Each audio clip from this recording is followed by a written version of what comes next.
Policing তো একটা সাংঘাতিক মানে আমাদের জন্য প্রায়োরিটি একটা সেক্টর, সেটা তো আমরা নিশ্চয়ই আমরা দেখব। আর দেখুন, ঘটনা হতেই পারে, ঘটনা হলে সেটাকে কিভাবে আমরা সেটাকে অ্যাড্রেস করছি, দিস ইজ ভেরি ইম্পর্টেন্ট। অনেকে অনেক কথা বলে যে এখানে আইন শৃঙ্খলার মানে সাংঘাতিক অবনতি, এরকমটা না কিছু, এরকম কিন্তু কিছু না। ডাটা বলছে যে এখানে আইন শৃঙ্খলা খুবই ভালো আছে, কিন্তু ঘটনা হচ্ছে, ঘটনার পরিপ্রেক্ষিতে আমরা কোনো সেই দিকে পুলিশ যাচ্ছে কিনা দেখতে পারি। গোয়েন্দা দপ্তরের যদি খামতি থাকে, নিশ্চয়ই সেটাকে আমরা দেখব এবং সেটাকে নিশ্চয়ই আমরা করব।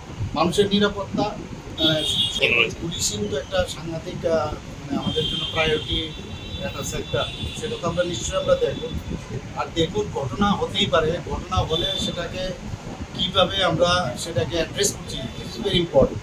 অনেকে অনেক কথা বলে যে এখানে আইন শৃঙ্খলার মানে সাংঘাতিক অবনতি, এরকমটা না কিছু, এরকম কিন্তু কিছু না। ডাটা বলছে যে এখানে আইন শৃঙ্খলা খুবই ভালো আছে, কিন্তু ঘটনা হচ্ছে, ঘটনার পরিপ্রেক্ষিতে আমরা কোনো সেই দিকে পুলিশ যাচ্ছে কিনা দেখতে পারি। গোয়েন্দা দপ্তরের যদি খামতি থাকে, নিশ্চয়ই সেটাকে আমরা দেখব এবং সেটাকে নিশ্চয়ই আমরা করব। মানুষের নিরাপত্তা,